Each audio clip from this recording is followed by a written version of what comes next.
the Mind of Basketball Podcast, also known as M.O.B Podcast, episode 117. I'm Evan. And I'm Ja. This is our basketball podcast. We recap, break down, analyze players and teams from the previous games from the previous day.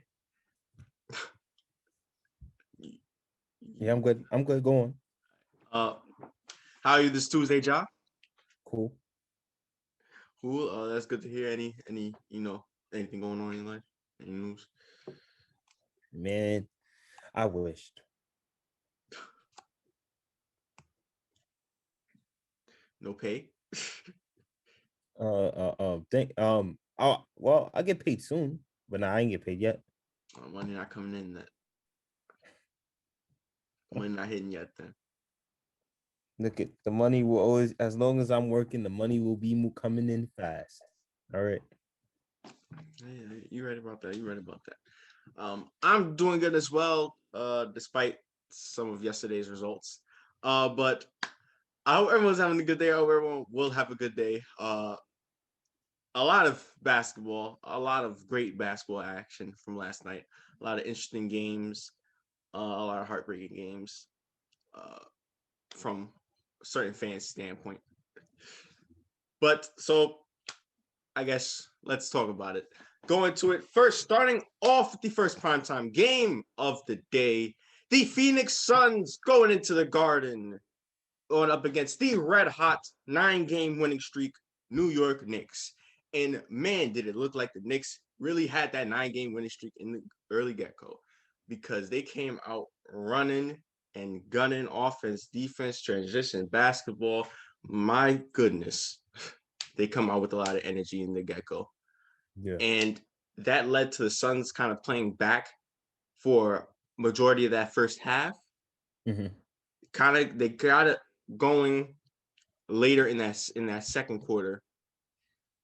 And then in that third quarter, they really got it going. And in the fourth quarter, it became back and forth up until later in the game, which the Suns took advantage of. The Knicks got out in front late in that fourth quarter, and they were really trying to seal the deal, but the Knicks would not go away. I mean, this 9-game winning streak, longest winning streak for the Knicks in 8 years, and they were fighting hard to get back to this game and win this game. Yeah. And it was a 3 late by Randall to cut that lead to within 3. Yeah.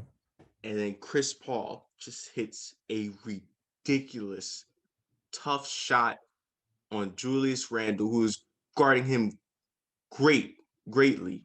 Great defense, and he just hits a tough jumper to essentially seal the deal, and then later on hits a big 3 to just end it. And as a result, it was the Suns winning this game and ending the Knicks' 9-game winning streak. I mean, you got the hat. Oh, no, that's not the Suns hat. I thought that was the Suns hat. I wish I had the Suns hat on right now, but nah. But yeah, you got to give your team a lot of credit. You know what I mean? The Knicks, they played tough. They played hard. D Rose had a vintage performance in what he was doing in that game too. And the pace and the flow that the Knicks was playing with, they was playing with more of a big time energy. They look kind of different this game. Like they was playing like more today's style of play with the way that they were going up and down the floor. But then the tide just started to change, just like what you said within that fourth quarter, and the Suns just started to take advantage. And point God, Chris Paul, the purest of them all, Mr. CP3. Just, I'm not gonna lie, that shot was disrespectful. I'm not gonna lie. I look, if I was Randall, I'll be embarrassed. I'll be pissed. I'll be tight. Because to play that much great defense and yet to throw up some kind of like that and make it, yeah, that could shots like that, believe it or not, could really demoralize you. It could really demoralize your confidence in your team's whole momentum, because when you feel like you're doing everything right, just everything right, and just to see a shot just go in, it's just it's nothing that you could really say. And that's what happened. CP3 just being the closer of this game, basically at this point, the way he was just closing out this game with those two big shots to just seal it and end it. Mhm. It credits his Hall of Fame career. Yeah, and even before that, he was hitting big shots for them. Yeah. He had hit a big shot to get to the 113-107 lead. Yeah. And yeah, that fourth quarter, he was really just taking over. Him along with Mikal Bridges, who stepped up big time for them, and he was hitting big buckets and getting big shots for them. Yeah. And Devin Booker kind of spread his influence throughout the entire game. Mm-hmm. He was like the main catalyst to try to keep them in the game and get them back into the game. And then it was Mikal, Chris Paul, and the rest of the team kind of late in that fourth quarter. Yeah. So yeah, wow, great game. Great performance by the Suns, especially Chris Paul late in the game. Hard fought effort by the Knicks. You know, they're playing well, but Suns just proving that they're the second in the Western Conference for a reason. Yes. And that's really what it came down to. So yes, as a result, the Suns do take the win, bouncing back from those two back-to-back losses against the Celtics and the Nets, and ending the New York Knicks NBA leading winning streak of 9 games. Better luck next time, bro. I'll be fine. When Chris Paul hitting a shot like that, you can't be upset. You're right about that. All right. On to the more disappointing game of the two. The Sacramento Kings going up against the Dallas Mavericks. Obviously, the Kings without De'Aaron and the Mavericks without KP, Kristaps Porzingis. The Mavericks also looking to get their win back from a week ago against this Kings team. And it started off kind of like how the other game that they played started off, with the Kings jumping out early in the get-go and the Mavericks getting out to a slow start, taking a little bit of time for them to get it going. Mm-hmm. But eventually they did, a little bit quicker than they did in the other game. Happened about, you saw spurts of it in that second quarter, then really happened in that third quarter. Yeah. And then it was really a back and forth affair. But then about midway in that fourth quarter, the Kings, of all teams, the Sacramento Kings, really just what? Why throw that in there? Talk about of all teams. Listen, anyway. The Sacramento Kings and that man who had himself a great night last night for the double-double, making plays. They were able to extend this lead, and they were able to close it out late with their defense, because Luka kind of went cold late in that fourth quarter. Yeah. And they closed out on offense, and as a result, the Kings, shockingly, getting this win against this Mavericks team. Yeah. Again. I don't know if you realized it, but since De'Aaron's been out, have you seen this Kings team play with a different kind of flow?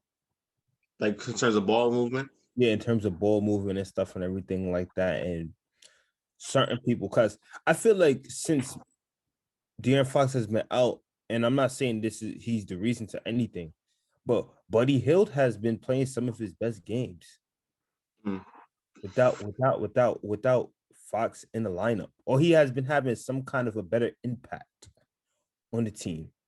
And I don't know what it is. I don't know what it was, but Buddy Hield has not been having the best season. And we all know this. We all called it out plenty of times. He hasn't had the best season.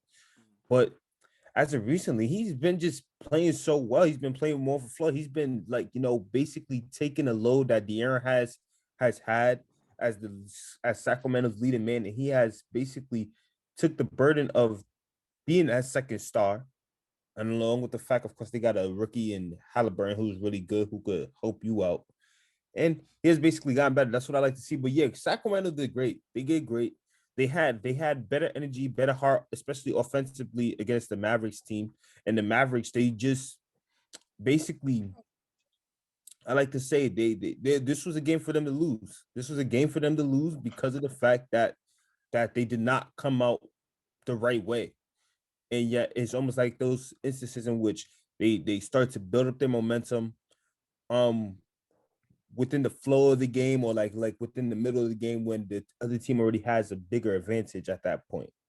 Mhm. They're already energized, they're already ready, they're already prepared, they already feel like they could take this game already from you. And that's why I felt like the Kings had over the Mavericks tonight. Yeah.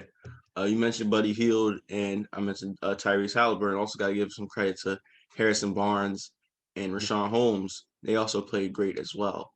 And yeah, very surprised how the Mavericks played. You can see sometimes they rely too much on Luka, and when Luka has it going, it's great, which usually that's 90% of the time. But in this game, I mentioned late in that fourth quarter, kind of went cold. And when he goes cold, the Mavericks Oh, offense, they don't know what to do, and they go cold. yeah, and which is crazy how you have to say that because they have some good offensive talent that could be spark plugs offensively in terms of scoring outside of Luca. Obviously, you Yeah. talk about Tim Hardaway Jr. You talk about Jalen Brunson. I don't know, is Trey Burke not on the team No, anymore, Trey right? Burke is on the team, and he had a Okay. good night. Well, He yeah. he was the one that kind of sparked them and kind of got them back into that game. Well, yeah, there you go, Trey Burke. And like, it's just like you Trey got Burke all not on these that team. guys, you got all these guys here who could be spark plugs to get your team going. And like, what happened? Like it can't like I understand. I know Luca's the main focal point, but you guys are too good individually at scoring the basketball Mm. just to make Luca just be doing all the heavy duty. And that is on coaching, and that is on someone who was actually a great coach, and that's Rick Carlisle, championship coach. Mhm. He's got to do a better job of implementing this offense, and so it's not so based around Luca, Yeah. or like if that's the main focus of offense, you got to have a backup plan that can actually work when he's not on. On basically, yeah. I feel like sometimes you can see like they have some type of instances where other guys step up, Mhm. like Jalen Brunson, Tim Hardaway, um, Maxi Cleaver. Yeah. Like to have these instances when these guys step up, but that's because Luka's making plays. Hmm. And for the exception of really Hardaway, not many Brunson here and there, not many guys on this team can create their own shot. Mm. I see that. I feel what you're saying. So yeah, they gotta figure that out come playoff time. But let's not get too down on them. I mean, they have been playing really well. Oh yeah, they got the 6 seed over Yeah, the and Blazers. they're close to that fifth seed as well. So, but in the end, it was the Sacramento Kings getting the win against this Dallas Mavericks team. Mhm. But all right, like I said, there was a lot of interesting games around the league from last night. Yeah. So what Um, shall we go over first, Ja? Heat versus Bulls. Heat versus Bulls, and I'm just gonna make this quick and sweet. The Heat started off well. They had it going, and like they had it going for through 3 quarters really. But in that third quarter, midway through that third quarter, the Bulls started to make their come up. They started to make their comeback, and you start to see it go in spurts at towards the end of that third. And as the fourth quarter hit, it became more of a ball game in Yep. which after being down by about a good amount, the Bulls were able to rally through and come back into the game. And next thing down the stretch, um a couple of backs were strange here and there. And then, next thing the Bulls have the lead. And from that point on, They just ran with it. they just ran with it, man, and they never looked back. And for this Miami Heat team, a talented team like them who are who are in the playing game still to have to this is a win that they need. Well, both teams needed a win. Both these teams Yeah. needed a win. Mm. But this one did really well for Miami for them to have an opportunity to bump up because how many games are they away from the 6th seed? They are a half a game. They win this game, they would have took the 6th seed. I'll say Miami's inconsistent. Yeah. Yes, they are. They are inconsistent. We saw it so many times in the season in which they played games in which they shouldn't have won and they lost. Or it fluctuates. They win games that they should win, or they lose games they should have won, or they lost games that that they had no business to lose. Like it's just weird. I don't know how they do it. Yeah, like they lost to the Hawks without Trae Young. They lose this game. I know Tyler Hero and Kendrick Nunn both didn't play. Yeah. But you lose to the Bulls. In Miami Heat, you're defending Eastern Conference champions. You gotta be kidding me. Yeah, and mind you, they have no Levine. The Bulls have no Levine. So that's a great thing for Chicago. They had no Levine and they pulled out this win. Well, I mean, hey, if they want to keep my hot take alive and keep losing to drop to the 8th seed, they'd be my guest. Whatever helps you, Jimmy, Eric. Yeah, Pat. man. Let's talk about it. You said they lose to the Hawks, they lose to the Bulls, and they also lost to the Hornets a couple of times. A team that they had an opportunity to beat so many times down the stretch, who you felt like they had the advantage, and yet when Malik Monk went off. Yep, Malik Monk went off on him twice. I believe was it twice that he went off on him. I believe so too. Oh man, I don't know what's going to get it together. You got to get it together. There's only how many games? 11, 10 games left? About. Gotta get it together. They gotta get it together. All right. Next game. The next game I like to talk about, and I'm going to enjoy this one. The Wolves versus the Jazz. Yes. And the Jazz had it. You know, the Jazz had it since from beginning to end. They never looked back. Oh, nope. I lied. I'm getting something right through the waves. Yep. Mm-hmm. Yeah, no. The Jazz started off real well in the first quarter, looking like the Jazz that we know them to see.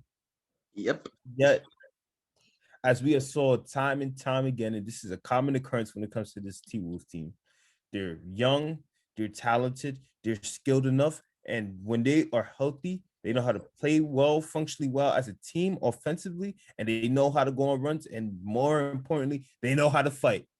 And that's what the T-Wolves did in that second quarter, and that's what they basically did for majority of the game. They fought.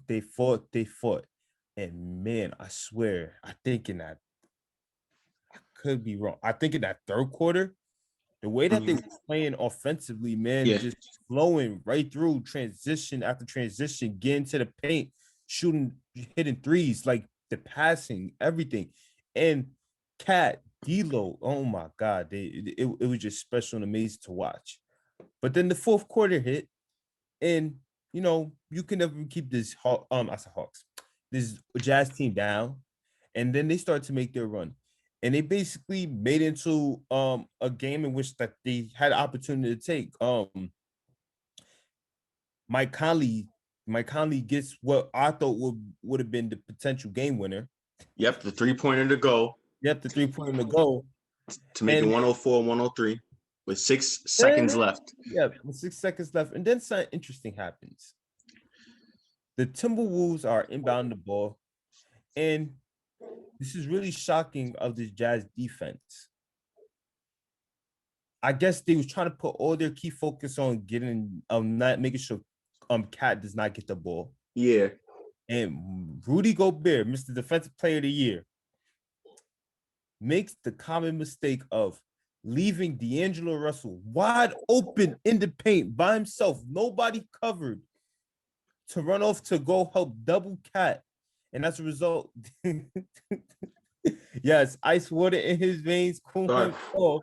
Trying to guess it's just too cold because he got ice in his veins.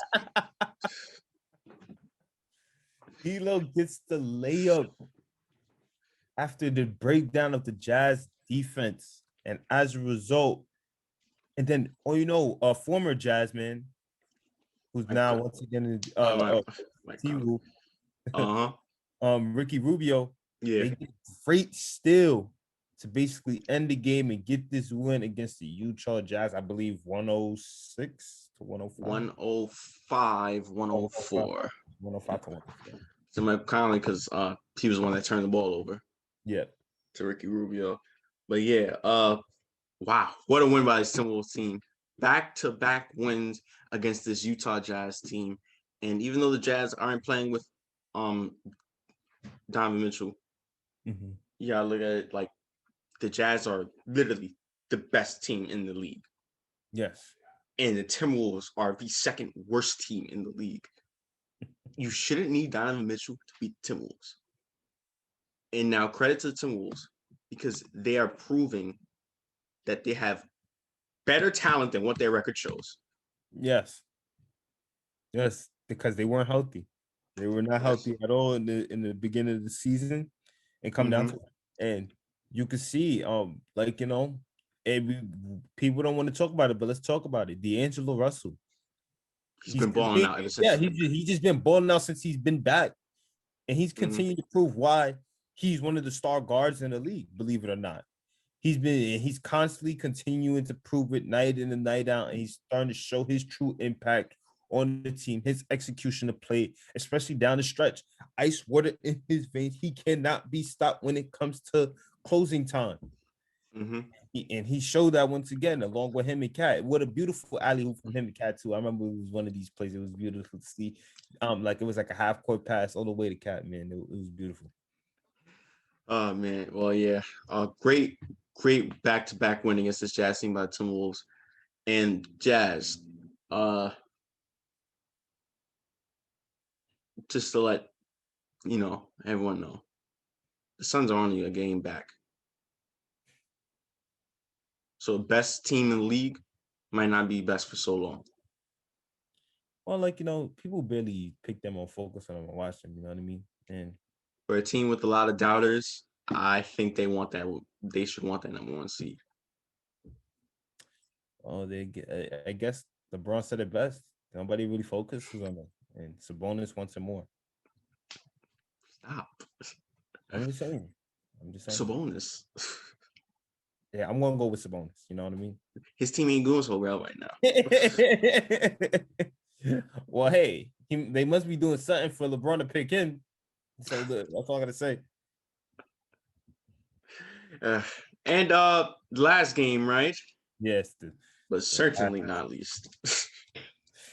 Oh man. Oh.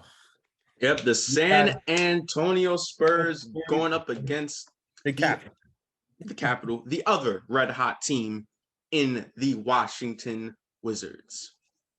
And man, was this a beautiful game from start to finish? And let me just highlight it. This is the main highlight. We got a St. Louis legend, a Florida Gator legend, one of the best talented guards in the league, Bradley Beal, going against Compton's finest, Canada's finest, my favorite player, one of the best guards out here, also himself, DeMar DeRozan, and they put on a classical showdown battle offensively. The scoring display that these two were putting on, from just creating their own shot, getting to the paint, mid-range area, athleticism, just slashing, just getting teammates better opportunities. They were doing everything. Bradley Beal, who I believe finished with like 45, 47 on the night. Bradley Beal did finish with a 40 piece. To make sure he finished with 45. Yep. 45 on the night. DeMar with 37 and 10, I believe, or 12. 37 and 10. Yep. 37 and 10. Man, they was just both cooking. And this was a high-scoring game. It was back and forth, back and forth, back and forth. And let me just fast forward it to a point where Westbrook makes a shot. Then DeMar makes a shot. Then Bradley Beal makes a three to tie it up, to send it into overtime. And then when the overtime period hit, it just continued to go the same way, changing baskets. Like, it was just getting so tough to a point. It was just like, it was amazing watching this offensive display. but yet Mhm. Patty Mills was able to clutch it out with some free throws in order to get San Antonio this win. Yeah. What a game. Close game. Um, I don't know if Popovich is happy with how high his score is, but I know he's happy about that win. Great performance by DeMar, great performance by Beal, and what a way for the Spurs to end the Washington Wizards 8-game winning streak. Yeah, man. I'm telling you, man. Like, it was great to see these two great guards battle it out. And like, these are two of the best. And I didn't even mention it. These are two of the best clutch performers in the league right now. Mm.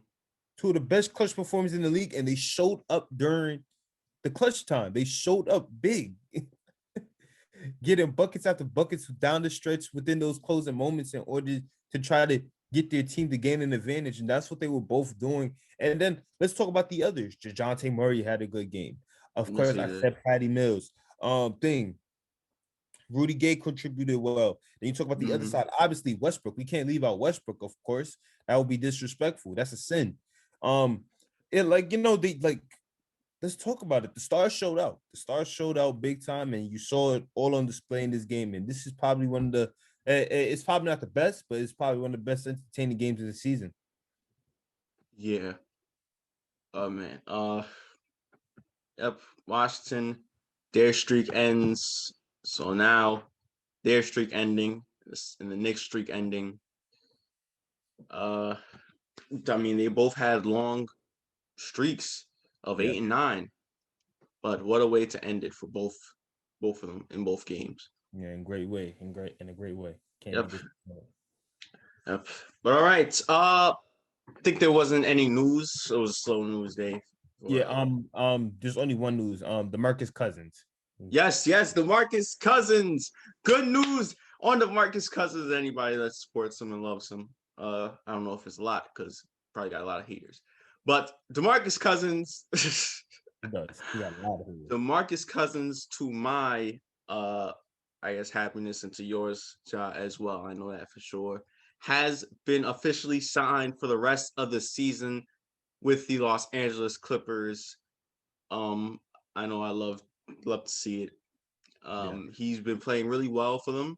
He's fit them nice in his play role. They kind of trust him a little bit in terms of sometimes they run the offense through him in the post, and Yeah. since he makes great decisions and he's a good passer, he knows to make the right play, and he's a good rebounder, Yeah. and he gives them good minutes. He gives them good minutes. He gives them good production, night in and night out. So I like to see that he's been signed. Well, let's be honest here. You want to talk about it, Pete? In this analytic games, people tend to forget about eye test, the most important aspect of the game to tell who's a great talent or not. And that's eye test. And the Clippers know who DeMarcus Cousins is now. They Mm-hmm. know that the great talent that he is, even though injuries kind of derailed him from being what he once was. They know that he's still productive and valuable in so many ways that of like how he would have been. Just imagine him being on this Clippers team now with no injuries. You know how scary that would be. Really ridiculous. So let me tell you something right now. The association better be lucky that this is a different DeMarcus Cousins. That this is a person who has had to battle through a lot in order to get to where he was, and it has to kind of adjust his game in a different way. Because I'm telling you right now, if it wasn't for multiple injuries happening in such a quick, short period of time, these are serious injuries that we're talking about. Yep. From hindering of what he was, this Clippers team will be very scary. Oh no, yep. I in agreement with you.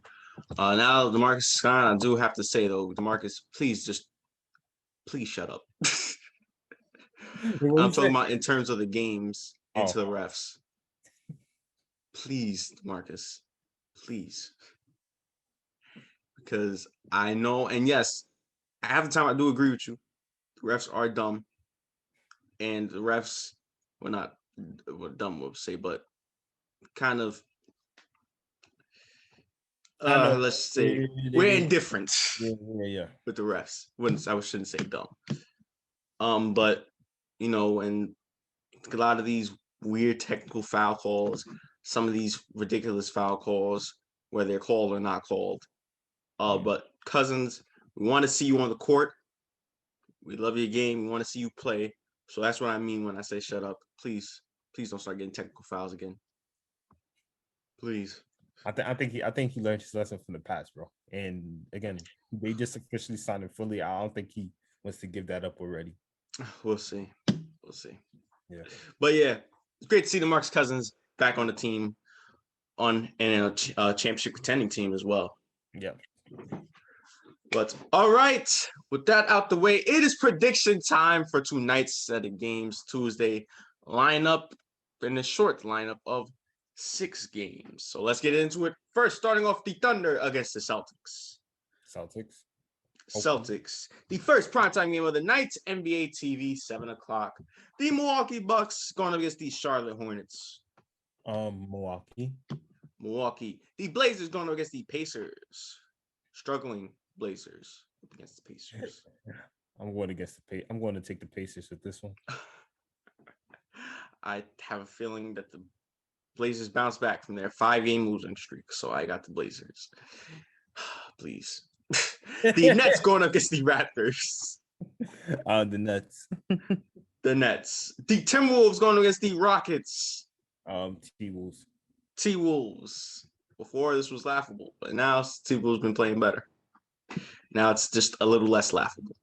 And lastly, TNT 9:30. Weird. NBA TV and TNT on Tuesday. But 9:30. The Dallas Mavericks looking to bounce back from their loss against the Kings, going up against the Golden State Warriors. I got Dallas. Oof. And I got the Warriors. Should be a good game. Yes. Should be a really good game. But all right, I think it's time to wrap things up. Any final thoughts? All right. So since we have found out DeMarcus Cousins has been signed, I want to say this, and I think you know what I'm about to get into. When is Isaiah Thomas going to get another opportunity? New Orleans, I don't know how you messed this up. Well, you suck anyway. You suck. You're so bad. You're inconsistent. You had so many opportunities to be in a playing game, and you just let it go, slip through your hands. Yet, a really talented guard in Isaiah Thomas, and you let him go. You only put him on for he only got 1 10-day contract. That's it. And he did well in those stretch of games, and yet you still let him go. Yo, a team needs to pick up Isaiah Thomas, man. Very passionate about that subject, I see. It's just disrespectful. It's just disrespectful at this point. Yeah, from a 29 point per game score in 2017 to how he is, or 2016. Yeah. To how he is now, not even on a team. Yeah, what a fall from grace. I agree with you. I do think he is an NBA caliber player. Obviously he's not a star that he once was. Not the starter either that he once was. But I think in a backup role, in a role-playing role, I think he could play really well on the team. Well, but yeah, because look at how his career was before he even got to the Celtics. Or yes, in Sacramento, he started. I believe he started off the bench, and he balled out from the bench and made it. He played great in Sacramento. Yeah, he played great in Sacramento. He even got to start in that last season. He was there, did great. Then you talk about him going to Phoenix, coming off the bench, and he once again did great, balled out, looked like a star off the bench. And then talk about him going to Boston, which for a short period of time he was on the bench, also balled out, was a star. And then he came into the starting lineup, had a great impact on the team. And you saw what he did, a near MVP season. Yep, the king of the fourth. Yeah, man. It's just he's a scorer. He's a scorer who regardless of starting or come off the bench, he's gonna give you buckets. He's gonna give you buckets, which is the most important aspect of the game, getting buckets. And I don't know, man. I don't know how he's done it. Yeah, it's tough. Hopefully he gets that chance though. Hopefully, someone eventually signs him. Yeah. Yeah, because I believe that he should be on an NBA team. But all right. With that being said, thank you guys for watching today's podcast. Make sure to tune into tomorrow's podcast. Make sure you like, share, and subscribe. And also follow our IG and our TikTok down in the description below. And once again, I am Evan. I'm Ja. And this is the Mind of Basketball Podcast.